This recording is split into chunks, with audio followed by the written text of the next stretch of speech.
आता पुणे जमीन प्रकरणामध्ये एक महत्त्वाची माहिती, प्रकरणाचा अहवाल अद्यापही मुख्यमंत्र्यांकडे पोहोचला नाहीये। पुणे जमीन प्रकरणात कुणालाही क्लीन चिट मिळाली नाहीये।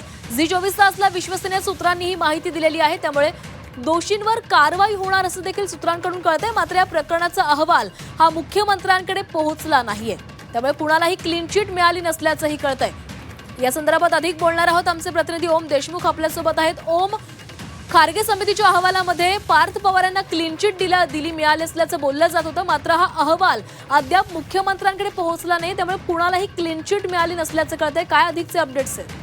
अगदी बरोबर आहे प्राची। खरं तर राज्याच्या मुख्यमंत्र्यांकडे अद्याप हा अहवाल सुपूर्द करण्यात आलेला नाहीये, त्यामुळे तुर्तास कोणालाही क्लीन चिट मिळालेली नाही असं देखील आता आपल्याला सरकारमधील उच्चपदस्थ सूत्रांकडून कळतंय।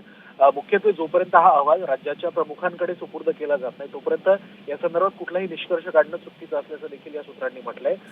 ज्या प्रकारे या प्रकरणामध्ये मोठ्या नावांचा समावेश असल्याचं झी 24 तासच्या माध्यमातून राज्याला समजलं होतं, त्या अनुषंगानं या प्रकरणातल्या कुठल्याही दोषीला सोडलं जाणार नाही, त्यावर कारवाई जी आहे ती केली जाईल अशा प्रकारची देखील शाश्वती जी आता सूत्रांकडून मिळते।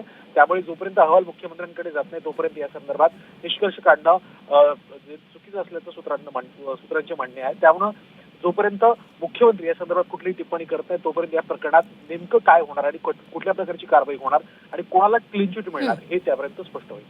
नक्कीच ओम, धन्यवाद दिलेल्या सविस्तर माहितीसाठी।